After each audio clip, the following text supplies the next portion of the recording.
Hello dear students, welcome to Career Point. आज मेरे साथ आप दो स्टूडेंट्स देख रहे हैं।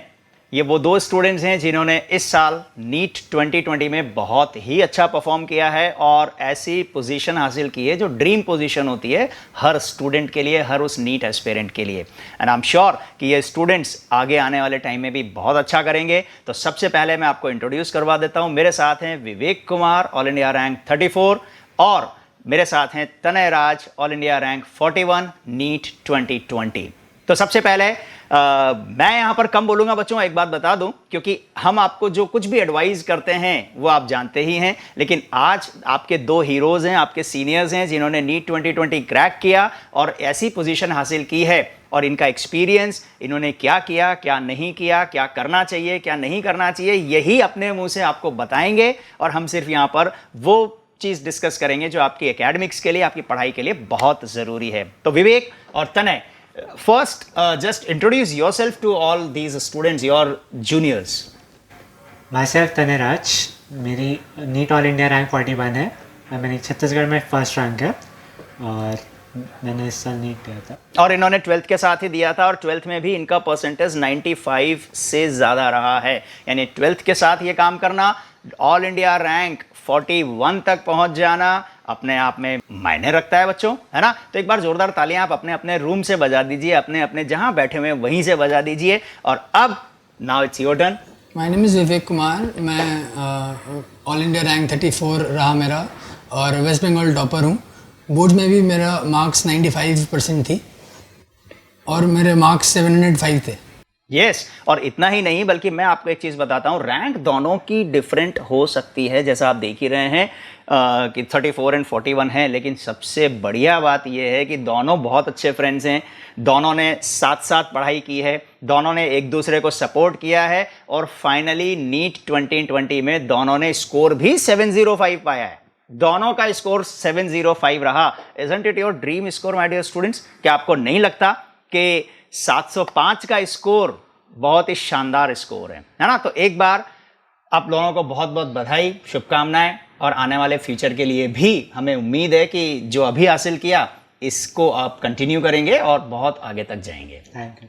राइट, तो चलिए विवेक, मुझे ये बताओ कि पढ़ाई के दौरान आपने 12th के साथ ही ये सब कुछ किया है और डेफिनेटली 12th के साथ इस टारगेट को हासिल करना और मतलब उसको अचीव कर लेना एक बहुत बड़ी उपलब्धि है।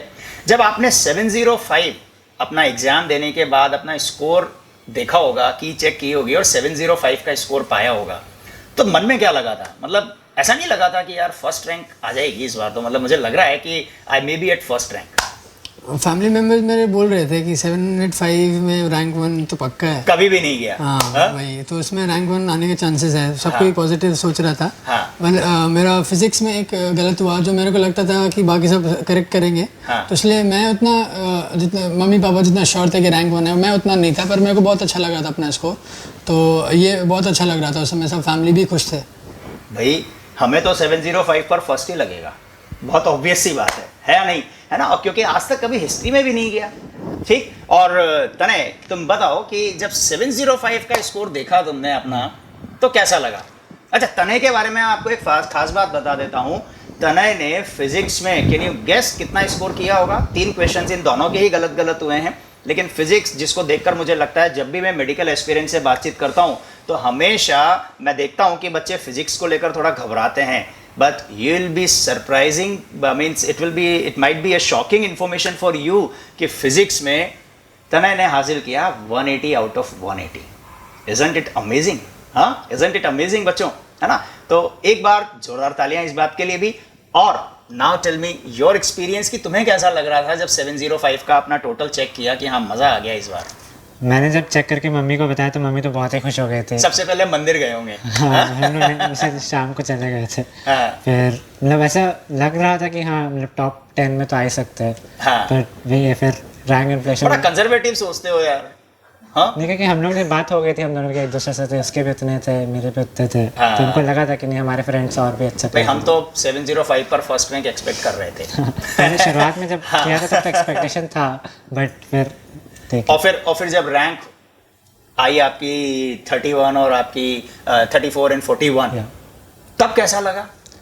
तब मेरे को ये सेटिस्फेक्शन था कि हाँ मेरी 50 के अंदर है, मैं एम्स दिल्ली जा पाऊंगा। मेरे को ये था बस। हाँ। उसके बाद तो फिर सबको 50 वाले को भी एम्स दिल्ली जाना है, फर्स्ट सबको बात बराबर है, लेकिन एक बार के लिए जब 34 या 41 मतलब फर्स्ट नहीं है, जैसा कि आप बोल रहे हैं कि हाँ कंजर्वेटिव जरूर रहे कि हाँ 10 के अंदर तो आ ही जाएंगे, ये तो उम्मीद डेफिनेटली बनती ही बनती है ना। इससे ज़्यादा तो क्या बिगड़ेगा, कोई और भी कितने आ पाएंगे 705 के ऊपर। लेकिन जब 34 और 41 देखा तो क्या एक बार के लिए थोड़ा सा झटका लगा? नहीं, एक्चुअली मेरा कुछ रिस्पॉन्स से पहले मेरे सब कोई फैमिली इतने खुश थे कि मेरे को उसके सामने सब भूल गया था। मतलब जो भी एक्सपेक्टेशंस था सबको, जैसे 34 रैंक देखा था फैमिली में, सब अपने में खुश हो गए थे, सब कोई बात करने लगा था। तो फिर वो फीलिंग क्या था कि मैं जा रहा हूँ, जो ड्रीम कॉलेज में देखा हूँ उधर जा रहा हूँ। एब्सोल्युटली करेक्ट, एब्सोल्युटली करेक्ट, है ना। बच्चों मैं आपको एक बात बताता हूँ, इतना टफ कॉम्पिटिटिव एग्जामिनेशन होता है और इसमें मेरा जो एक्सपीरियंस है, मैंने देखा है कि पहले 200-300 बच्चे जो होते हैं उनमें पोटेंशियल में कोई डिफरेंस ही नहीं होता।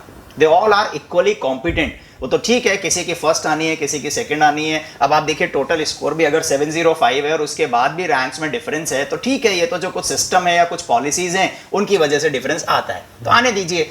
What matters is where you are going finally. तो अगर आप टॉप 50 में भी आ रहे हैं और आपको एम्स दिल्ली जो कि हिंदुस्तान का बेस्ट मेडिकल कॉलेज है वो मिल रहा है, तो क्या नहीं क्या। तो मेरे साथ आज आपके ऐसे 2 सीनियर्स बैठे हुए हैं बच्चों, जो दिल्ली एम्स में जाकर अपना एमबीबीएस कंप्लीट करना चाहते हैं। ये तो आपका प्रेजेंट हो गया, ठीक है। पास्ट आपने बताया और पास्ट जो आपका नीट की प्रिपरेशन के दौरान जुड़ा रहा वो तो अभी अपन चर्चा करेंगे। एक बार मुझे ये बता दो कि एमबीबीएस एम्स से करने के बाद फिर आगे फ्यूचर में क्या गोल्स हैं, क्यों विवेक? चाइल्डहुड फैंटेसी तो ये था कि मैं कार्डियोलॉजी जाऊँ, ये कार्डियोलॉजिस्ट बनूँ। तो अभी तो जब मैं तो यही सोचता हूँ कि मेरे को अभी भी कार्डियोलॉजिस्ट बनना है। अब देखते हैं आगे क्या आता है, क्या ब्रांचेस में और पता चलने वाले हैं, कोई इंटरेस्टिंग लगे तो मैं शायद परस्यू कर सकूँ। पर अभी के लिए तो मैं कार्डियोलॉजिस्ट बनना चाहता हूँ। राइट। और यू? मुझे ऐसे मतलब मेरे को ये 5.5 साल का जो एक्सपीरियंस रहेगा उसमें मुझे कहाँ स्पेसिफिक, मुझे ऐसा था कि मुझे सर्जन बनना है। वो कौन सा सर्जन बनूंगा, वो जिस फील्ड में मेरे को इंटरेस्ट आएगा उसमें जाऊंगा आगे मैं। चलिए, बहुत अच्छी बात है। ऑब्वियसली एमबीबीएस करने के बाद आपको एमडी और डीएम ये सब करना ही करना पड़ता है, तो हमारी शुभकामना है कि वहाँ भी आप ऐसा ही धमाकेदार रिजल्ट लेकर आएंगे और जो इस ब्रांच में जाना चाहेंगे, अभी आपको वो मिला जो आपका पसंदीदा कॉलेज था, फिर आपको कॉलेज के साथ साथ वो ब्रांच भी मिले जिसमें आप जाना चाहते हैं, ऐसा रिजल्ट आप ज़रूर लेकर आएँ। राइट। तो चलिए एक एक करके हम इन दोनों से बातचीत करते हैं जो आपके लिए बहुत ज़रूरी है बच्चों, क्या कि इस स्कोर को हासिल कैसे किया, है ना। चलिए हम तने से पूछते हैं कि भाई 180 आउट ऑफ 180 फिजिक्स में लेकर आए। फिजिक्स में मैंने देखा है कि बच्चे बड़े घबराते से रहे हैं, तो ऐसा क्या किया? और हाँ, विवेक के भी 175 आउट ऑफ 180 थे, एक सिली मिस्टेक हो गई, वो हो जाती है। तो ऐसा क्या किया फिजिक्स में, मतलब फिजिक्स का डर कैसे निकाला मन से? सबसे पहले तो कॉन्सेप्ट बिल्डिंग। क्या कोई डर रहता था पहले, तो ये बताओ। क्या फिजिक्स को लेकर थोड़ा सा कुछ घबराहट रहती थी? जो दूसरे स्टूडेंट्स को देखते हो फिजिक्स फिजिक्स फिजिक्स रोते रहते हैं, नीट की बहुत से प्रिपरेशन करने वाले बच्चों से आपस में मिलते रहे होंगे, तो उनको देखकर फिजिक्स को लेकर सबसे ज्यादा फियर रहता है स्टूडेंट्स में। तो उसको देखकर तुम्हें भी लगता था क्या कि यार ये फिजिक्स से क्यों डर रहे हैं, मुझे तो बड़ा मजा आता है, या तुम्हें भी डर लगता था? नहीं, मतलब बाकी लोग को लगता था, मुझे भी शुरुआत में ऐसा लगता था, बट फिर मैंने सोचा कि इसको अगर सबसे इंटरेस्टिंग टॉपिक बनाया जाए तो फिर वो आसान हो जाएगा। यस। तो फिर मैंने मतलब वही फिजिक्स में थोड़ा इंटरेस्ट पैदा करना शुरू किया, थोड़े अच्छे क्वेश्चंस। बहुत ही सटीक जवाब, है ना। विवेक तुम बताओ। वही है सर, मैं रीडिंग हैबिट मतलब इंटरेस्टिंग मैंने खुद बनाया। मतलब ऐसे नहीं था कि मतलब एज ए होल जब आपको सम आ रहे हैं डर लगता है थोड़ा थोड़ा, पर अगर आप उसके पीछे कॉन्सेप्ट जानते हो या होते हो तो फिर बहुत अच्छा लगने लगता है। प्रैक्टिकल लाइफ में आप जब इम्प्लीमेंट करते हो फिजिकल, मतलब तब वो चीज़ कनेक्ट होती है, फिजिक्स। Fantastic fantastic. बच्चों आपने इन दोनों की बात को ध्यान से सुना। जो डर है उस डर को काबू करने का तरीका यह है, उस पर सवार हो जाओ। अगर आपको फिजिक्स से डर लगा तो इन्होंने ये बनाया कि भाई मुझे फिजिक्स को किसी तरह इंटरेस्टिंग बनाना है, डर के मैं कोने में दुबक कर थोड़ी बैठ सकता हूं, अल्टीमेटली मुझे फेस तो करना ही करना पड़ेगा, है ना। तो मुझे उस डर को निकालने का तरीका क्या है, मैं उसके ऊपर काबू पाऊं, मैं उसके ऊपर बैठ जाऊं। और उसका एक ही तरीका है कि आप बेसिक फंडामेंटल्स और बेसिक कॉन्सेप्ट्स पूरी तरह से क्लियर करो और ज़्यादा से ज़्यादा क्वेश्चन प्रैक्टिस करो। बहुत सिंपल सी बात है। अगर आप किसी चीज़ से डर रहे हो, किसी एक सब्जेक्ट से आपको डर लग रहा है मान लीजिए, या उसमें आपकी गलतियां ज़्यादा हो रही हैं, तो 2 तरह के रिएक्शंस हो सकते हैं। एक रिएक्शन ये हो सकता है कि आप उससे दूरी बना लो कि नहीं, मुझसे इसमें गलतियां होती हैं, पढ़ाई करते वक्त उस चीज़ को अपनी प्रायोरिटी में नंबर 3 पर रखो, क्योंकि 3 सब्जेक्ट्स पढ़ने हैं। दूसरा तरीका ये है कि भाई मुझे इसमें गलतियां ज़्यादा हो रही हैं, या मुझे इसमें कॉन्फिडेंस गेन करना है, या मुझे इसमें अपना डर दूर करना है, तो मैं सबसे पहले इसी को फेस करूं, क्योंकि बाकी 2 तो मेरे ग्रिप में हैं, उनको तो मैं फिर भी मैनेज कर रहा हूं, सबसे पहले इसके साथ जूझूं। और अगर ऐसा करोगे तो जो आज आपका नंबर 3 है, या जिसमें आप थोड़ा सा अपने आप को डल महसूस करते हो, वो ऑब्वियसली नंबर 1 पर आ जाएगा और उसमें देर नहीं लगेगी और रिजल्ट आपके सामने है बच्चों। ठीक है, बायो में 360 आउट ऑफ 360 के मैंने बहुत से स्टूडेंट्स देखे हैं, लेकिन फिजिक्स में 180 आउट ऑफ 180, 175 आउट ऑफ 180 केवल वही हासिल कर पाते हैं जो टॉप रैंक्स में पहुंचते हैं, है ना। ये बहुत ज़रूरी है और आपको इन दोनों बच्चों से पहला तो ये सबक ले लेना चाहिए। ठीक है, चलिए और कुछ बातचीत करते हैं। पढ़ाई के दौरान ऑब्वियसली एक सिस्टम होता है कि हम थ्योरी पढ़ते हैं क्लासेस में जो पढ़ाई जाती है, हम आपको स्टडी मटेरियल्स प्रोवाइड करते हैं, वो स्टडी मटेरियल आप सॉल्व करते हैं, डेली प्रैक्टिस प्रॉब्लम शीट्स होती हैं, ये सॉल्व करते हैं बच्चे, टेस्ट देते हैं, ये एक रूटीन प्रोसेस होता है। और इस प्रोसेस की क्या इम्पोर्टेंस है, क्योंकि मैंने देखा है बहुत से स्टूडेंट्स हैं, अभी आपको जो 2 बच्चे देख रहे हैं उनमें से बहुत से स्टूडेंट्स हैं जो या तो केवल थ्योरी क्लास अटेंड करके समझ लेते हैं कि हाँ भाई मेरा काम हो गया, क्वेश्चन प्रैक्टिस उतना ज़्यादा नहीं करते, या क्वेश्चन प्रैक्टिस करते भी हैं तो उसमें अपना 100% नहीं देते, जितना टाइम मिला उतना कर लेते हैं। टेस्ट कई बार मैंने देखा है कि बच्चे स्किप कर जाते हैं कि I am not prepared with the for the test, तो मैं ये टेस्ट नहीं दूँ, मैं दूसरा दे दूँगा, इस तरह का होता है। और कुछ बच्चे सब कुछ पूरे जुनून के साथ करते हैं। तो मुझे ये बताओ, जब तुमने ये रिज़ल्ट हासिल किया, इसके पीछे डेफिनेटली तुम्हारा हार्डवर्क है ही, ठीक है। तो ये जो पूरा प्रोसेस है, क्लास अटेंड करना, क्लास के साथ फिर स्टडी मटेरियल करना, टेस्ट के लिए प्रैक्टिस करना, DPPS करना, इसका क्या इंपॉर्टेंस है तने बताओ। सबका अपना अपना सबसे ज़्यादा इंपॉर्टेंस है। मतलब कुछ भी चीज़ आप ऐसे नहीं कि आप छोड़ सकते हैं, सब चीज़ इंपॉर्टेंट है। Note it. मतलब मेरे लिए तो मतलब क्लासेस में जो पढ़ाया गया वो तो बहुत ही, मतलब उसको मैंने घर में आकर रिवाइज करता था, तो वो रिवीजन से भी काफ़ी कॉन्सेप्ट बिल्डिंग होती थी।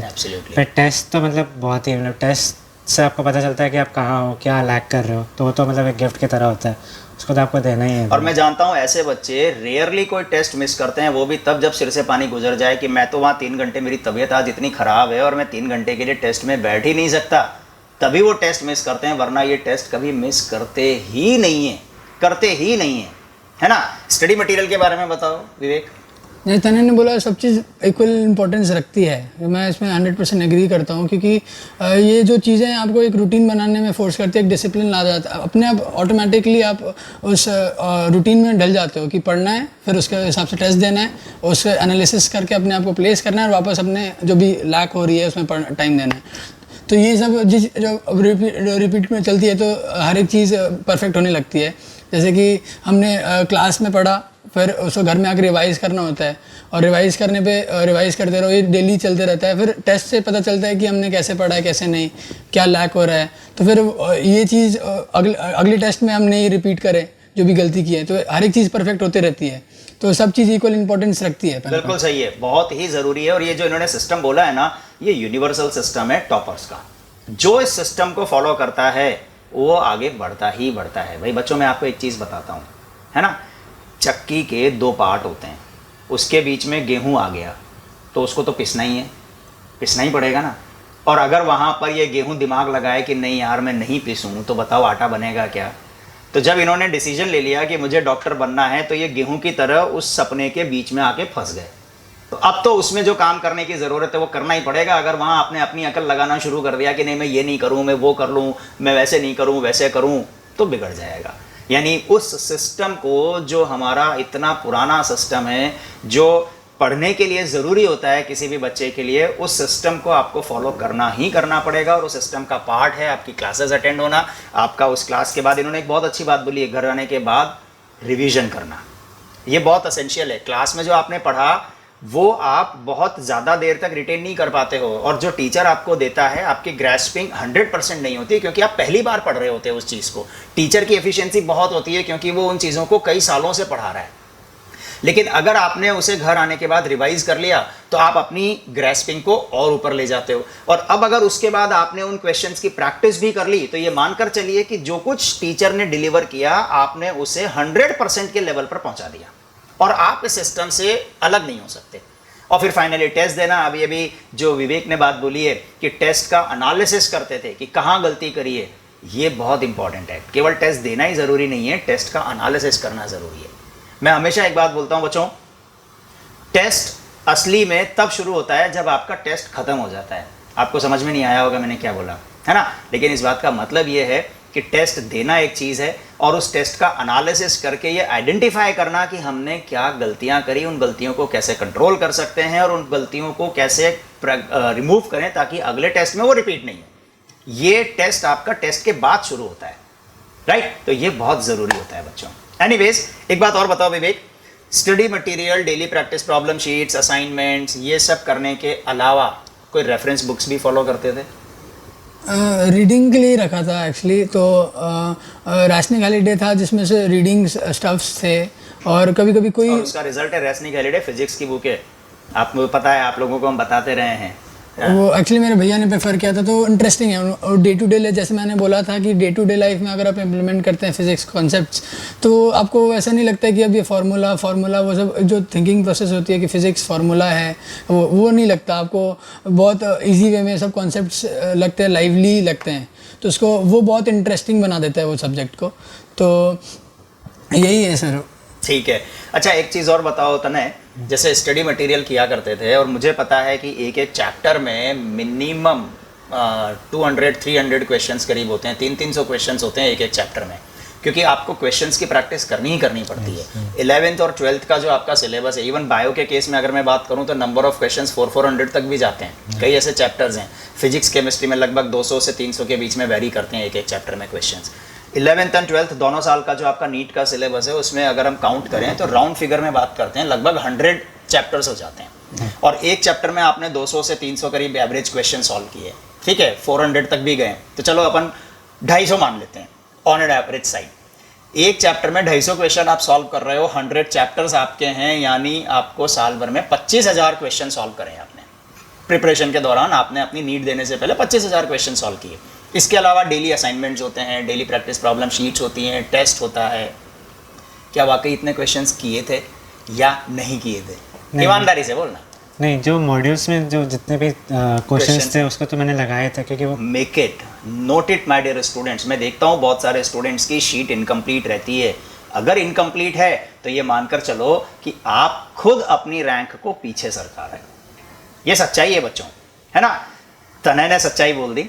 विवेक से भी पूछ लेते हैं, किए थे नहीं किए थे विवेक? किए थे सर, हर एक क्वेश्चन किए थे और जो भी गलत होता था पहला स्टेप में उसको मार्क करके रखा था। वो क्वेश्चन को 3-4 बार हो जाता है वो। बिल्कुल सही बात है। ये एक और बहुत अच्छी बात से बात निकल कर आई।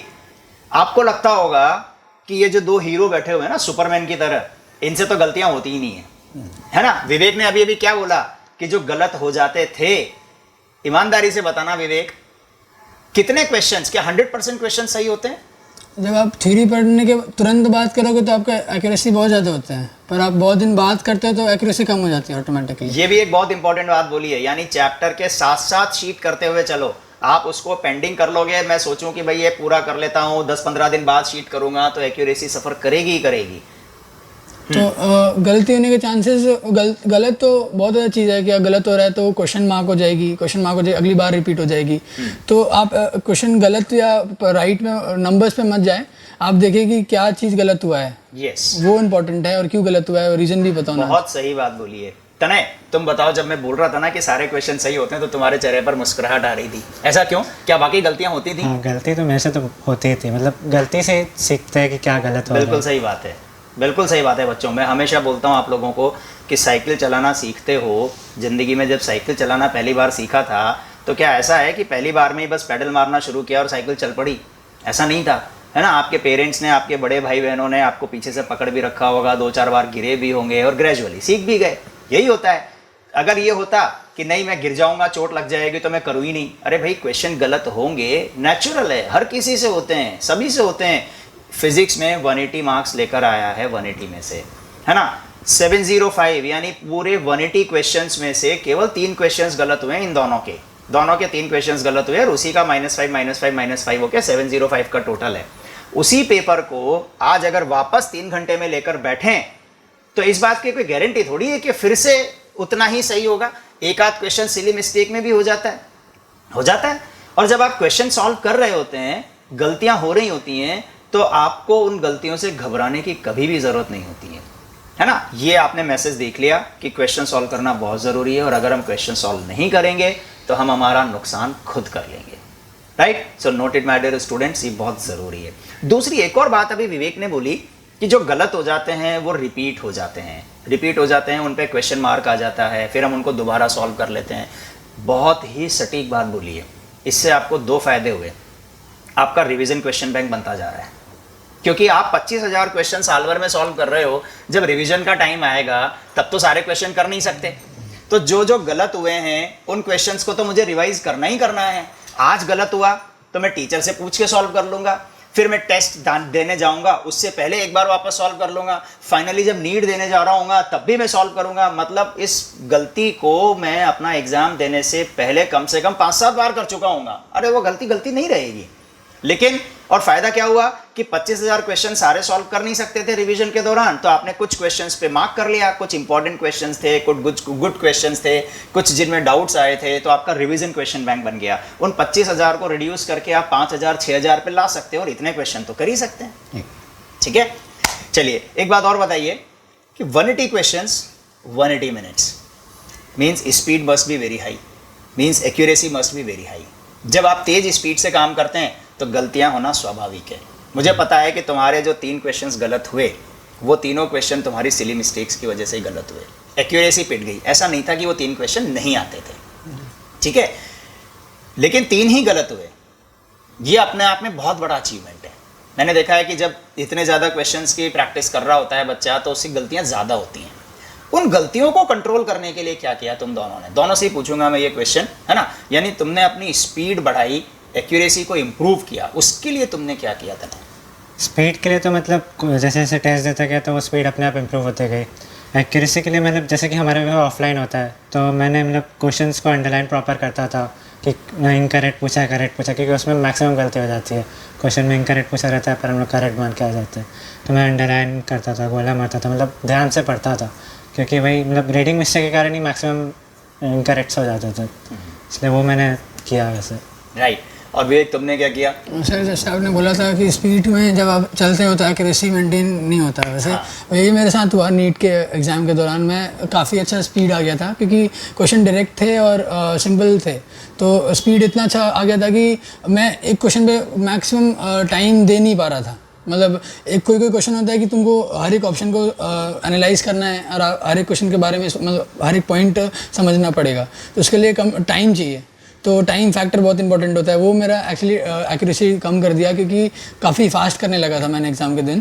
पर सर बहुत ज़रूरी होता है कि आप हर एक क्वेश्चन अंडरलाइन करें और हर एक ऑप्शन पढ़े, तो इससे क्या हो जाएगा, एक्यूरेसी तो अपने बूस्ट होगी। और स्पीड में आप ऐसा अगर आप टेस्ट देते रहें ये मतलब ये रूटीन के साथ कि हर क्वेश्चन करना है, तो अपने आप स्पीड तो इंप्रूव होगी, एक्यूरेसी बढ़ जाएगी। क्वेश्चन से घबरा के पीछे हटोगे तो स्पीड और एक्यूरेसी कैसे आएगी? Isn't it? मैं आपको एक खास बात बताऊं, जो नीट एग्जाम से जस्ट पहले हमने एक all India open test launch किया था बच्चों, eCareerPoint ऐप पर, आपने भी देखा होगा, आपने अटेम्प्ट भी किया होगा, आप में से कुछ बच्चों ने हो सकता है। उस टेस्ट में इन दोनों की 1st 2nd रैंक थी। तभी हमें लग गया था कि ये दोनों बच्चे कुछ करने वाले हैं, बहुत ज़बरदस्त करने वाले हैं। साल भर हमेशा तो अच्छा करते ही रहे हैं, लेकिन इस टेस्ट में जब 1st 2nd रैंक इनको ने दिखाई है, इतना ऑल इंडिया लेवल पर जब टेस्ट परफॉर्म हुआ है, इतने सारे बच्चों ने दिया है और 1st 2nd रैंक मेंटेन करी है लॉकडाउन के बाद भी, तो डेफिनेटली फाइनल एग्जाम में कुछ बहुत अच्छा करने वाले हैं और उसका नतीजा आपके सामने है, राइट। एनीवेज, अच्छा, जैसे ये तुमने रेफरेंस बुक्स की भी बात कर ली है, स्टडी मटेरियल और टेस्ट, इन सब की बात हो गई। नीट के लिए स्टूडेंट्स एनसीईआरटी को डेफिनेटली बहुत ज़बरदस्त तरीके से फॉलो करते हैं, बाइबल की तरह समझते हैं। तो मुझे ये बताओ तनय कि एनसीईआरटी की क्या इंपॉर्टेंस है? भाई एनसीईआरटी मतलब भगवान की तरह ही थी लगभग, खासकर मतलब बायो की एनसीईआरटी तो मतलब मस्त, मतलब बहुत ही मस्त है। पर इस बार ऐसा था कि केमिस्ट्री और फिजिक्स एनसीईआरटी से भी डायरेक्ट क्वेश्चन आए थे, तो वो हम लोग ने बोर्ड्स के कारण उसको कवर कर लिया था, फिजिक्स और केमिस्ट्री को, तो वो भी काफ़ी हेल्पफुल रहा। तो इन शॉर्ट तीनों की एनसीईआरटी इक्वली इंपॉर्टेंट है। हाँ, फिजिक्स के कुछ टॉपिक्स को आप मिस कर सकते हैं, बट बायो केमिस्ट्री के तो आपको करने पड़ेंगे। सर वही है, बोर्ड्स के आपको एनसीईआरटी पढ़नी है और नीट के लिए भी एनसीईआरटी, तो एक ही बुक है दोनों चीज़ क्रैक करने के लिए अच्छे मार्क्स।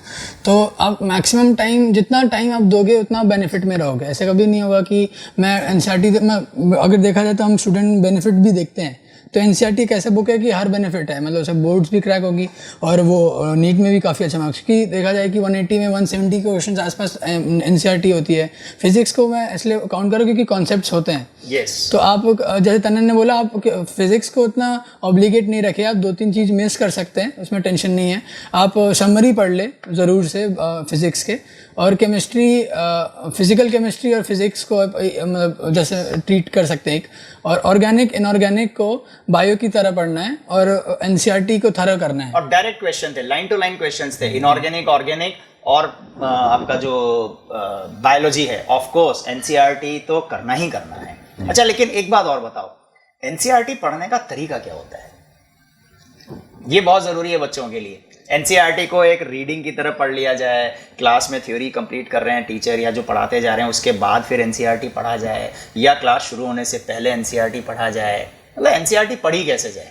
मतलब ऐसा था कि सर लोग जब पढ़ा लेते थे तब, क्योंकि एनसीईआरटी मतलब ऐसा नहीं कि आप पहली बार पढ़ोगे तो आपको समझ इन सब के आंसर मैं नहीं दे रहा हूँ, मैं जानबूझकर सिर्फ और सिर्फ क्वेश्चंस ही पूछ रहा हूँ बच्चों, क्योंकि जो आपके सामने आज के हीरो है ना, वही अपना एक्सपीरियंस आपसे शेयर करें कि इन्होंने क्या किया। राइट?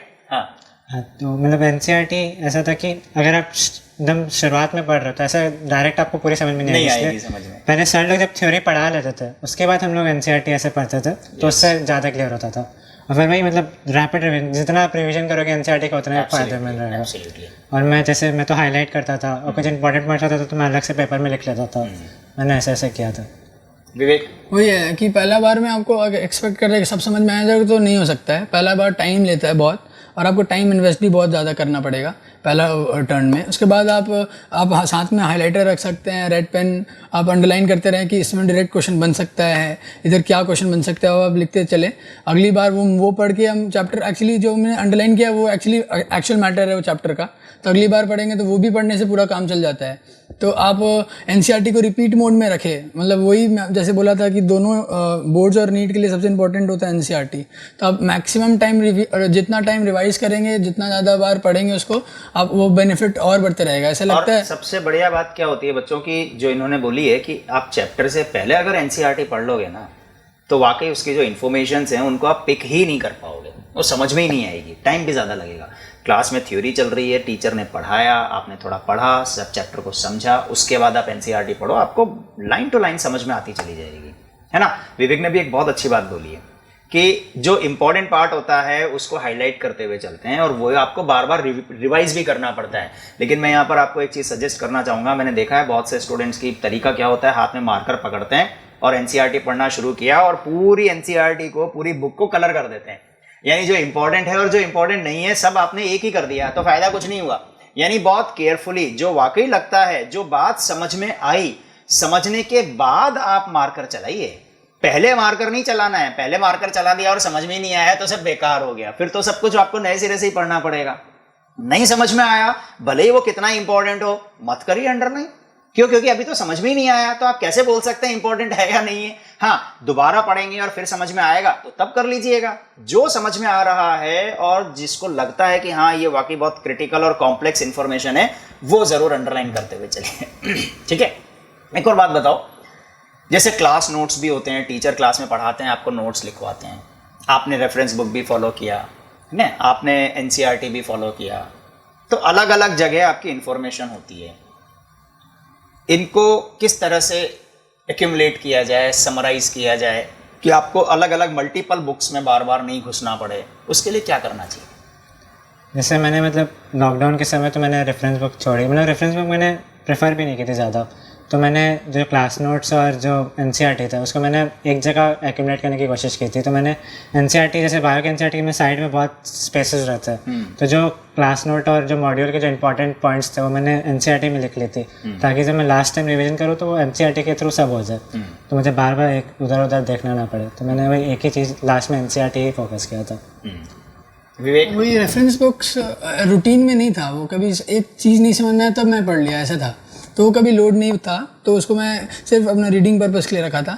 और एक्चुअल में जब हम पढ़ते हैं तो जैसे तन्ने ने किया था, मैंने भी वैसे ही किया था, बट मैं अपने नोट्स को ज़्यादा प्रेफर करता था, नोट्स बार बार पढ़ने की कोशिश करता था, फिंगर टिप्स में की थी लास्ट तक, और एनसीईआरटी के साथ साथ जो इंपॉर्टेंट एक्स्ट्रा पॉइंट्स है वो तो लिखते जाते हैं। तो वही है, सेम फॉलो हमने सेम ही एक type of same he routine follow किया था कि ये एक जगह करना है एनसीईआरटी, और एनसीईआरटी को बार बार पढ़ना है। यस, बहुत ज़रूरी है। मतलब आपका जो कंटेंट है ना वो बिखरा हुआ नहीं होना चाहिए। बिखरा हुआ रहेगा तो आप लास्ट में कहीं ढूंढ ही नहीं सकते हैं, है ना। बल्कि मैं तो हमेशा ये सजेस्ट करता रहा हूँ बच्चों, जब आप अपने क्लास नोट्स बनाएं, जब टीचर क्लास में पढ़ाते हैं तो आपको मालूम है मैं क्या चीज़ एडवाइस करता हूँ। आपने अपनी नोटबुक खोलिए और उस नोटबुक के राइट हैंड साइड पर ही लिखिए, इस पेज को खाली छोड़ के चलो। ये मत सोचो कि खर्चा कर रहे हो आप फाइनली एक पेज खाली छोड़कर। फिर आप कोई रेफरेंस बुक लेते हो, रेफरेंस बुक में कोई आपको ऐसी इन्फॉर्मेशन मिली, क्योंकि रेफरेंस बुक आप बार बार नहीं पढ़ सकते। अभी इन्होंने कहा कि हमने लॉकडाउन वाले पीरियड में तो रेफरेंस बुक्स को ज़्यादा रेफर ही नहीं किया, क्योंकि रेफरेंस बुक तो आपका इनिशियल लेवल पर है। आपने चैप्टर की थ्योरी पढ़ ली, आपने प्रैक्टिस कर ली और फिर एक्स्ट्रा कुछ और समझने की कोशिश की, तो जहाँ भी मल्टीपल इन्फॉर्मेशन आपको मल्टीपल सोर्सेज से मिल रही हैं, उन सबको आप कंसोलिडेट कर लो अपनी नोटबुक में।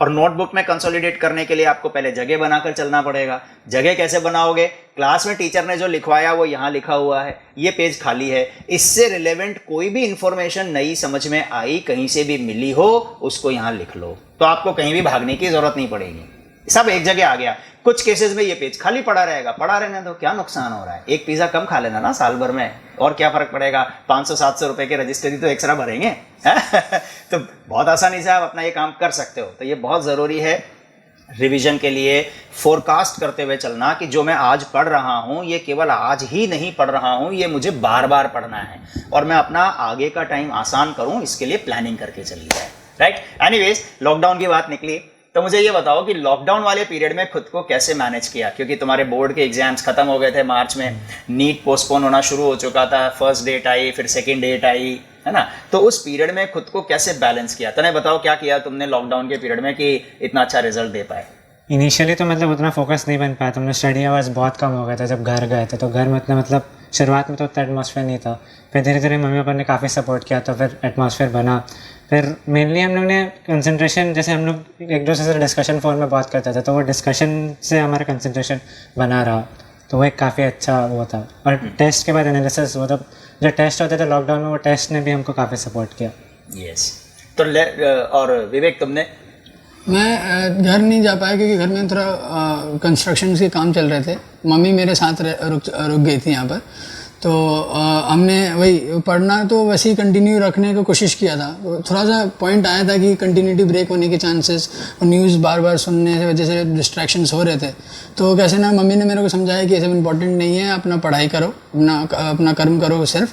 तो उस समय लगा कि हाँ, अगर इतना साल भर मेहनत किया है, 1-2 महीना के लिए हम वेस्ट तो नहीं कर सकते। तो वैसे हमने पेपर देना जारी रखा, डाउट्स आते थे, तो ये तने हैं, तो तने से हम लोग इंटरेक्ट करते, तने से तो मैं इंटरेक्ट करते रहता था। तो उससे एक कॉम्पिटिटिव वाली फीलिंग भी थी। मैं तने के साथ अच्छा गुड कंपटीशन रखना बहुत कोशिश किया था, तो वो हेल्प किया काफ़ी। तो एक होता है, अगर आप कोई फ्रेंड है, कोई चैलेंजिंग टाइप से लेते हो, तो आपको पुशिंग फोर्स ऑटोमेटिकली मिट जाता है और वो कंटिन्यूटी फीलिंग आ जाती है। तो फिर कंटिन्यूटी में मेन फोकस था और मैंने कंटिन्यूटी के साथ पढ़ाई जारी रखा है, तो लास्ट तक ऐसे। तुमने अभी भी बोला मम्मी तुम्हारे साथ रही प्रिपरेशन के दौरान। अच्छा, जब प्रिपरेशन करते हैं तो हर दिन एक सा नहीं होता, किसी दिन डाउट्स रिलेटिवली ज़्यादा आते हैं, कभी टेस्ट आप तैयार कर रहे हैं, टेस्ट उतना अच्छा नहीं हो पाया, है ना, या जितना आपने प्लान किया था आज के लिए उतना काम नहीं हो पाया, तो कभी कभी थोड़ा सा तनाव सा महसूस हो जाता है, ऐसा स्ट्रेस फील होता है। क्या ऐसा फेज़ आता था जब थोड़ा सा अपने आप को डाउन फील करते थे? और अगर आता था तो उससे बाहर निकलने के लिए क्या करते थे? क्यों विवेक, बताओ, तुमसे शुरू करते हैं। हाँ, डेफिनेटली बहुत बार हुआ है कि कोई टेस्ट हुआ, जैसे अपनी रूटीन बनाया है, नहीं फॉलो होता है, जो टेस्ट दिया है उसमें कम मार्क्स आ गए, तो ये सब डिसअपॉइंटमेंट्स आते रहते हैं। तो इस समय मेरे मम्मी का बहुत क्रूशियल रोल था, वो साथ रहती थी, तो फिर बात कर लेता था, उनको बताता था कि मैं क्या गलत, मैं जितना भी मैं सोचने के खुद पे कम, मतलब मैं शेयर करता था मम्मी के साथ हर एक चीज़। तो मम्मी को अपना प्लान्स बताता हूँ, मम्मी ठीक तो है, मतलब एक्चुअली मैं खुद ही अपने लिए कर रहा था, मम्मी को बस ऐसे बताता था, मम्मी बस सुनती थी और कुछ बोलती भी नहीं थी। तो फिर मैं प्लानिंग करता, मम्मी को बताता और फिर अपना काम करता। तो वही है कि जो बात करने से थोड़ा सा स्ट्रेस लेवल कम हो जाती थी। तो ये मम्मी का बहुत इम्पोर्टेंट, फैमिली सपोर्ट तो इट्स टू गुड। तो आपको मतलब बहुत कुछ करवा देता है आपसे, है ना। तुम बताओ तने।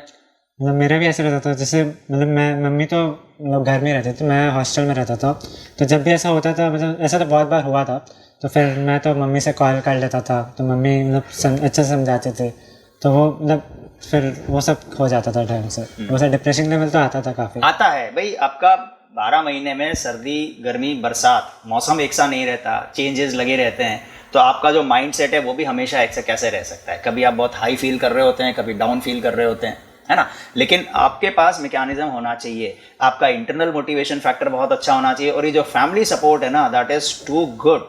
मतलब अगर आपके पेरेंट्स ने आपके कंधे पर हाथ रख दिया, आपके बड़े भाई बहन ने आपके कंधे पर हाथ रख दिया कि अरे बेटा चिंता मत कर, सब हो जाएगा, परेशान मत हो, है ना। सब्जेक्ट वो नहीं जानते होंगे, लेकिन अगर उनके मुंह से इतनी भी बात निकल गई ना, तो ये मानकर चलो कि आपका तनाव खत्म हो गया और आप अपनी पूरी ताकत के साथ फिर से जुट जाते हो काम पर।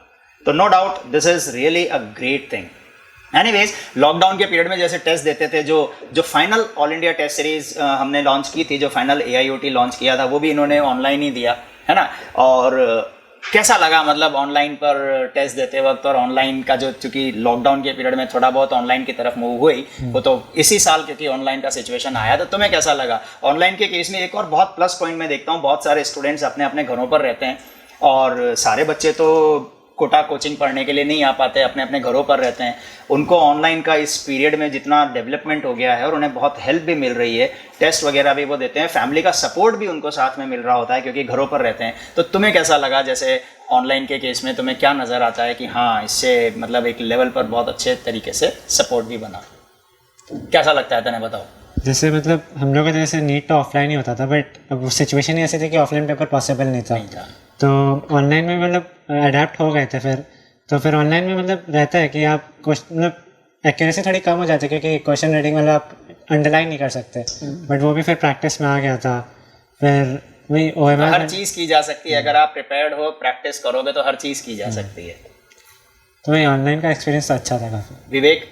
हाँ वही, ये काफ़ी नया एक्सपीरियंस था क्योंकि हमने ऑफलाइन ही ऑब्वियसली मार्च से पहले तो ऑनलाइन का इतना जोर ही नहीं था जी, तो फिर वो नया चीज़ आया तो उसमें अडाप्ट होने का, जैसे तन्ने ने बोला था, अंडरलाइन रीडिंग प्रॉब्लम होने लगती है, इसलिए मिस्टेक्स बढ़ जाती है। फिर वो फाइनली हमने अडाप्ट हो गए थे, और हमें बहुत सारे क्वेश्चंस इसी बहाने ऑनलाइन की वजह से क्या हुआ कि बहुत सारे क्वेश्चन अवेलेबल थे। हाँ, जो ऐप है उस पर आपको पता है कि फ्री फीड्स में बहुत से क्वेश्चंस आते हैं, क्वेश्चंस आप और देख सकते हैं। हाँ, तो क्वेश्चंस हमें मेन एम था कि क्वेश्चंस कहीं से भी आए, तो हमने हमारे लिए तो बेनिफिट रहा काफ़ी। तो अब आप देखिए बच्चों कि जैसे कि आप जानते हैं ना, आवश्यकता आविष्कार की जननी है, और इन्होंने चूंकि मार्च से पहले तक ऑनलाइन का ऐसा सिचुएशन नहीं था, तैयारी इन्होंने ऑफलाइन करी, लेकिन लॉकडाउन के पीरियड में पूरी तरह से अपने आप को ऑनलाइन के लिए अडॉप्ट भी कर लिया, उसके लिए प्रिपेयर भी हो गए, और उसका नतीजा ये है कि सारी चीज़ें रुक सी गई थी, फेस टू फेस इंटरेक्शन खत्म हो गया था, ये ऑफलाइन वो काम नहीं कर पाते थे, बावजूद उसके इनकी परफॉर्मेंस में कहीं कोई कमी नहीं आई, इन्होंने अच्छा करके दिखाया अंत में, है ना। तो बच्चों ये एक बहुत अच्छा फायदेमंद काम इन्होंने अपने लिए सेलेक्ट भी कर लिया। एनीवेज, चलिए हम कुछ और बातचीत करते हैं। और कुछ ऐसी चीज़ें जो तुम्हें लगता हो क्या, जैसे तुमने एक बात अभी भी बोली थी कि सर टाइम टेबल, मतलब जैसे जितना हम टास्क बनाते थे उतना नहीं हो पाया, इसका मतलब हम कोई प्लानिंग करके पढ़ते थे, कोई टाइम टेबल बनाते थे, या जब पढ़ने का मन किया टेबल पर जाकर बैठे और पढ़ना शुरू कर दिया, मर्जी आया जो ले लिया, फिजिक्स केमिस्ट्री बायोलॉजी, या कोई ऐसी प्लानिंग थी तुम्हारे पास कि हाँ मुझे ऐसे पढ़ना है? जो जो नेसेसरी थी, मैं पहले बात तो रूटीन बनाता ही था, रूटीन बनाता था, और जो जो मेरा वीकनेसेस था उस पर ज़्यादा टाइम देकर, और मैक्सिमम टाइम ऐसे होता था कि तीनों को इक्वल टाइम देते थे, तो तीनों एक साथ ही इम्प्रूव हुआ। और रूटीन का बात हुआ तो ऐसा होता था कि सुबह बायो पढ़ना हुआ, और फिर ऐसे करके कैसे भी अपना जैसे रूट मतलब जैसे अपना परसीव करते हैं सब्जेक्ट को, उसके अनुसार बनता है रूटीन। तो मैंने ऐसे किया था कि सुबह बायो, फिर केमिस्ट्री, जब हमें लॉकडाउन में तो क्लासेस बंद हो गई थी सर, तो टाइम हमारे पूरा दिन भर मिल जाता था, दिन भर मिलता था, तो फिर उसके अकॉर्डिंग हमने अपना एडजस्ट कर लिया था, टेस्ट मार्क्स पिछले टेस्ट के अकॉर्डिंग, और अपना टाइम टेबल बनाते थे पूरी तैयारी के दौरान कि मुझे क्या क्या काम करना है, कैसे कैसे करना है, कोई टास्क लिस्ट बनाते थे जी, उसको कवर करते थे। हाँ, मेरा ऐसा कुछ फिक्स टाइम टेबल नहीं था, मतलब मेरा ऐसा था कि हाँ ये टॉपिक छूटा हुआ है तो मैं सोच लेता था सुबह कि ये करना है कैसे भी, तो मेरे को जब मेरा मतलब अच्छे से मूड बनता था कि नहीं पढ़ना है तो फिर मैं पढ़ लेता, मतलब ऐसा नहीं कि मुझे इतने घंटे मुझे ये पढ़ना है, मतलब मेरा था कि हाँ टारगेट कंप्लीट करना है, बाकी ऐसे फिक्स शेड्यूल नहीं था। तुमने भी अभी कुछ बोल रहे थे, फिर विवेक तन्मय से मैं पूछने लग गया, तो विवेक तुम कुछ बोलना चाह रहे थे, बीच में रुक गए थे। एक्चुअली वही कि जो पिछला बार टेस्ट हुआ जो गलत हुआ उस पर ज़्यादा टाइम देना है, ये भी एक ये था पॉइंट था कि उसके अकॉर्डिंग रूटीन बन जाती है।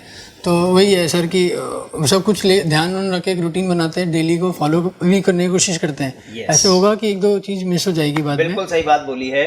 मतलब हमेशा ये एक सटीक अप्रोच होती है कि आपको जो काम करना है ना उसको लिस्ट आउट कर लो, पेन डाउन कर लो। आपने जितने भी काम करने हैं उनको प्रायोरिटाइज कर लो कि हाँ ये वीक है तो मैं इसको थोड़ा रिलेटिवली टाइम ज़्यादा दूं, या इसको पहली पोजीशन पे रखूं, इसको दूसरी पोजीशन पे रखूं, इस तरह से प्रैक्टिस करूं। कल मुझे क्या क्या करना है उसकी प्लानिंग कर लो। और विवेक ने भी एक और बात बहुत अच्छी बोली कि कुछ चीज़ें रह जाती हैं आपके टास्क लिस्ट में, जो आपने डाली छूट जाती हैं, पेंडिंग रह जाता है। वो सबके साथ होता है, मेरे साथ भी होता है, इन बच्चों के साथ भी होता था, आपके साथ भी होता है, आपके पेरेंट्स के साथ भी होता है। जितने भी काम करने हो सारे के सारे हो जाएं, कोई ज़रूरी नहीं है। अगर थोड़ा बहुत कुछ छूट भी गया तो आप उसको अगले दिन की प्लानिंग में शामिल करो। आप ये प्लान करो कि जो छूट गया है उसकी क्या इंपॉर्टेंस है, उसे कैसे किया जाए। और तनय ने अभी एक और बहुत इंपॉर्टेंट बात बोली कि जितना मैंने प्लान किया है मैं उसे पूरा करने की कोशिश करता था। मेरा ऐसा कोई फिक्स नहीं था कि मुझे 15 घंटे पढ़ना है कि 12 घंटे पढ़ना है, बस मेरा टास्क फिक्स था कि मुझे इतना करना है। यही तरीका होता है बच्चों खुद की एफिशिएंसी को इंक्रीज करने का। आपने अपनी टास्क लिस्ट बनाई और फिर उसे पूरा करने की कोशिश, यानी आप अपने आप को निचोड़ने की कोशिश कर रहे हैं, कसने की कोशिश कर रहे हैं। इसी से तो आपकी एफिशिएंसी बनेगी, है ना। आप जब टास्क लिस्ट बना रहे हो तो आप ये सोचकर नहीं बना रहे हो कि कल मैं कितने घंटे पढ़ूंगा। आपको काम क्या क्या करने हैं ये सोचकर बना रहे हो, और उनको बनाया आपने, फिर उनको करने बैठ गए। अब अगर दिन छोटा पड़ रहा है तो आप कहीं से तो टाइम निकाल कर कोशिश करोगे ही करोगे, और फिर भी अगर 2-4 चीजें रह जाएं तो प्रायोरिटाइज करके अगले दिन की उसमें शामिल कर लीजिए। यही तरीका होना चाहिए और इसी तरीके से आपको काम करना चाहिए, राइट। चलिए कुछ अपार्ट फ्रॉम एकेडमिक्स बात करते हैं। पढ़ाई के दौरान बहुत कुछ पढ़ाई से रिलेटेड सारी बातें होती हैं और आप लोग करते रहे हो। कुछ एक रैपिड फायर राउंड रख लेते हैं बच्चों इन दोनों के साथ और देखते हैं कि पढ़ाई ही करते रहते थे या कुछ और भी करते थे। तो चलिए तनय से शुरू करता हूँ। तो तनय, तुम्हारी फेवरेट मूवी कौन सी है? फेवरेट मूवी मेरी शटर आइलैंड, हॉलीवुड मूवी है। ओके। कितना जल्दी मूवीज देखते थे?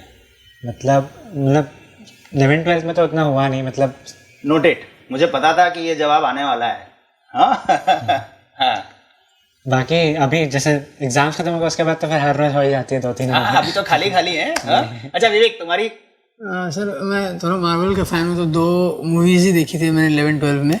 11-12 2 साल में 2 मूवीज? अरे भाई टेक्नोलॉजी का जमाना है, जब फुर्सत मिलेगी तब देख लेंगे। अभी देखा ना, तनय अभी खाली है तो अब तो रोज ही हो जाती है। यार मूवी का क्या है, जिस दिन चाहेंगे उस दिन देख लेंगे। अभी तो मेरा जो टास्क है, जो प्रायोरिटी है वो पूरी करूँ। वो 2 मूवी देखकर बैठा हुआ है पूरे 2 साल में। राइट। अच्छा, फेवरेट सॉन्ग कौन सा है? फेवरेट सॉन्ग मेरा ऐसे मतलब सॉन्ग उतना मैं सुनता नहीं था, पर फिर भी मतलब तेरी मिट्टी जो था वो मेरा फेवरेट सॉन्ग था। अरे वाह, वेरी गुड। थोड़ा सा गुनगुना दो। इसके लिरिक्स उतने अच्छे से आते ही नहीं है। अच्छा अच्छा विवेक, तुम्हारा? फेवरेट गाना मेरे को अरिजीत सिंह बहुत अच्छा लगता है। तो उसका कोई भी गाना रैंडम मेरे को एज ए सिंगर मेरे को बहुत अच्छा लगता है, तो कोई भी रैंडम उसका गाना बजा लेता था। ऐसे कभी सोचा नहीं, गाना याद करने का कोई प्लान नहीं था, ऐसे बस माइंड रिफ्रेश करने का। 1-2 बार मम्मी थी तो मम्मी का फ़ोन था, स्मार्टफोन, तो उसमें ही सुनता था। Very good. चलिए, मतलब खुद का स्मार्टफोन भी नहीं था, ध्यान से सुनना बात को, ठीक है। मम्मी का स्मार्टफोन था, उसी को, क्योंकि पता है भाई डिस्ट्रैक्शन, अपने आप को डिस्ट्रैक्शन से बचना है। और बच्चों आपको मैं एक चीज बताता हूं, जब आप ऑनलाइन पढ़ रहे होते हैं तो आपको डिवाइस यूज करना पड़ता है। इसीलिए जो हमारी जो ई करियर पॉइंट ऐप है बेटा, ये आपको पता है कि हम मोबाइल डिवाइस पर तो अवेलेबल है ही, लेकिन ये पीसी पर भी है, लैपटॉप पर भी है। और हमने यूट्यूब से इसको इसीलिए इधर शिफ्ट किया है ऐप पर कि आपको किसी तरह का कोई डिस्ट्रैक्शन नहीं हो और आप लैपटॉप पर, अपने पीसी पर बैठकर ही पढ़ाई करें। क्योंकि ये जो फोन या इस तरह की डिवाइस होती है ना, कई बार आपको डिस्ट्रैक्ट भी कर देती है, तो आपको बचने की ज़रूरत है। और डिस्ट्रैक्शन को जितना दूर रखेंगे उतना फ़ायदा होगा। अपना पढ़ाई का गोल फिक्स है, उसी की तरफ आगे बढ़ना चाहिए। चलिए एक तने के पास भी स्मार्टफोन था, पर इसने बहुत स्मार्ट वे यूज किया था। अरे वाह, देखा कितने क्लोज फ्रेंड थे, उसको पता है कि इसके पास था, लेकिन इसने क्या किया था। इसलिए वो जरूरी होता है, और डिसिप्लिन जो है, मैं इससे काफी सीखा था कि डिसिप्लिन बहुत इंपॉर्टेंट है। अगर आपके पास स्मार्टफोन है तब रियल टेस्ट है। अनुशासन ही सफलता की कुंजी है। Discipline is the key to success. हाँ तो वही है, तन्ने ने मेंटेन अगर कर सकता है तो आप भी कर सकते हैं। अगर इसको चाहिए था तो अगर आप भी ऐसा कर सकते हैं तो ऑब्वियसली आप जो ड्रीम कॉलेज सोच रहे हैं वो मिलेगा ही, जरूर मिलेगा, है ना। अच्छा, कुछ रिक्रिएशनल एक्टिविटीज करते थे, मतलब जब थक जाते थे यार अब थोड़ा ब्रेक लेना है, तो ब्रेक में क्या करते थे पढ़ाई के दौरान? जैसे मैं तो हॉस्टल में रहता था, तो मतलब ऐसा होता था तो दोस्त लोग मिलकर बातें कर लिए, वो होता था। जैसे कि बोला कि मेरे पास स्मार्टफोन था, तो मतलब जब ज़्यादा ही फ्रस्ट्रेशन आ जाता था तो थोड़ा बहुत यूट्यूब में वीडियोस मोटिवेशनल वीडियोस या कोई सॉन्ग वॉन्ग देख लिया, ये सब करता था बस, ज़्यादा। वही मेरी मम्मी मेरे साथ में रहती थी तो मम्मी से बात करना, पेरेंट्स से बात करना मेरे को बहुत अच्छा लगता था।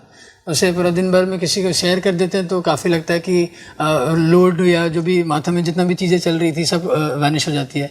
तो फिर वो मैं एक पॉइंट था कि कहीं से अगर मेरे को स्ट्रेस लेवल कम करना है तो मम्मी के साथ हर एक चीज़ शेयर कर दो। भैया हैं, भैया मेरे को काफ़ी 2 साल में हम भैया के साथ बहुत कनेक्टेड थे, तो भैया को मैं बताता था कि भैया नींद नहीं ऐसा टाइप का भी होता था, भैया नींद नहीं आ रहा, मैं पढ़ नहीं पा रहा हूँ अभी, तो ऐसे सब शेयर करने जी।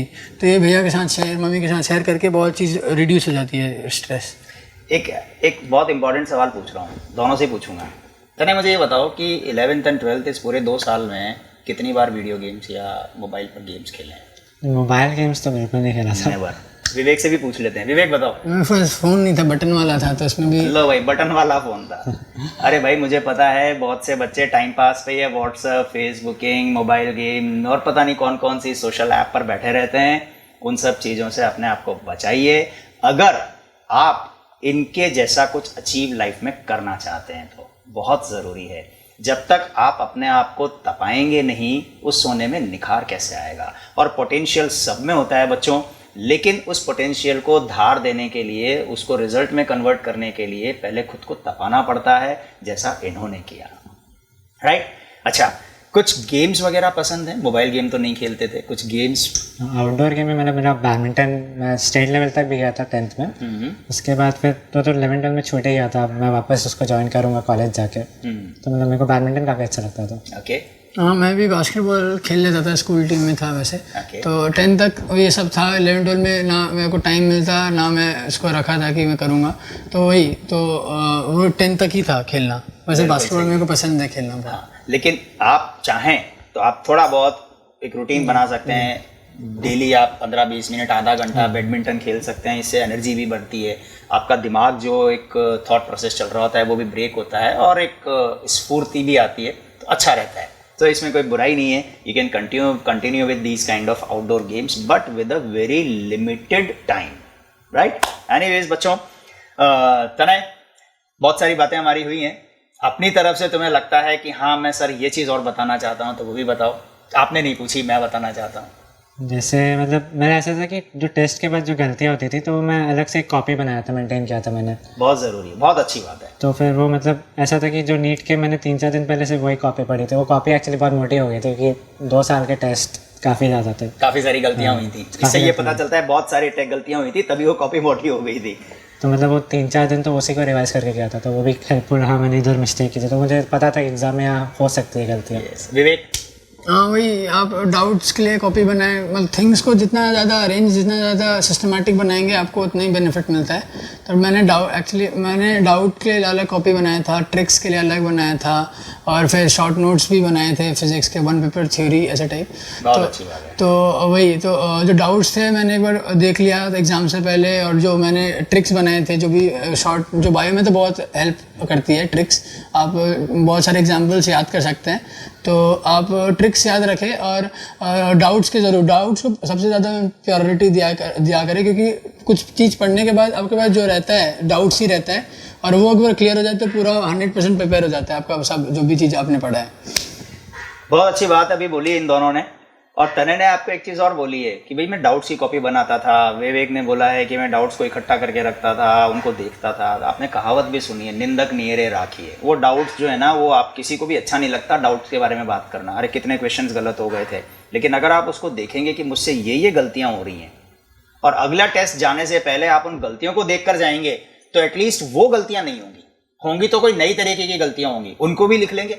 एक एक करके अपनी सारी गलतियाँ अगर हमारे सामने हैं और हम उनको फेस कर रहे हैं तो हम उन गलतियों से बच जाएंगे। ये सीखने की बात है बच्चों, ठीक है। चलिए, विदा लेने से पहले एक एक स्टेटमेंट, छोटा छोटा सा कुछ भी अपनी तरफ से अपने जूनियर्स को एडवाइस करो। तनय, जैसे अभी तो जैसे ऑनलाइन सब चल रहा है, तो आप कोशिश करिए कि आप ऑनलाइन क्लासेस अटेंड करें और आगे मतलब फोकस बनाए रखें, और टेस्ट जो जितने भी होते हैं वो टेस्ट आप बिल्कुल देते रहिए। जरूर दीजिए। विवेक, और टेस्ट में जैसे सर ने बोला था कि टेस्ट खत्म होता है तभी एक्चुअल टेस्ट शुरू होती है, के बाद टेस्ट शुरू होता है, क्योंकि बिल्कुल सही। आपको पॉजिटिव रहकर हर एक पॉइंट को मतलब कोई चीज़ से डिमोटिवेट नहीं होना है। मार्क्स कम आ रहे हैं तो उसके पीछे भी एक पॉजिटिविटी होती है कि अगली बार ये गलती नहीं होगी, या उसमें ये अगर मैं परफेक्ट कर लेता हूँ तो मैं और अच्छा बन जाऊँगा। तो एक होता है कि आप पॉजिटिव रहें, हर एक चीज़ को पॉजिटिव लें, अपनी गलतियाँ को भी अगर आप पॉजिटिव लेते हैं तो फिर आपको कोई नहीं रोक सकता। मतलब आप आराम से हर एक चीज़ को मतलब नोट्स, जैसे हमने बोला था डिसिप्लिन लाएं और डाउट्स को लिखें, अगली बार डाउट्स क्लियर करके ही एग्ज़ाम में जाना है। डाउट्स को प्रेफरेंस रखें आप, और maximum to maximum question practice जरूर कीजिए। चलिए, बहुत बढ़िया बात। आप दोनों की अच्छे से फेस पहचान लीजिए बच्चों। ये दोनों आपको एम्स में मिलेंगे जब नीट 21-22 आप दे रहे होंगे, और जितने भी बच्चे आप में से एम्स में जाएंगे आप इनको पहचान लो, ये आपके सीनियर्स होंगे वहाँ पर, राइट। चलिए, आप सबकी तरफ से, पूरे करियर पॉइंट सिस्टम की तरफ से, हम सभी की तरफ से इन दोनों को बहुत बहुत बधाई, इनके उज्जवल भविष्य की बहुत बहुत कामनाएं, और ईश्वर आपको इसी तरह से सफलता देता रहे और आप आगे बढ़ते रहें। अपना परिवार का नाम, अपने इंस्टीट्यूट का नाम, अपने सिस्टम का नाम, अपने सभी टीचर्स का नाम, हम सबका नाम आगे बढ़ाते रहें। Thank you, wish you all the best. Download eCareer Point app. Best live online quota coaching at your home.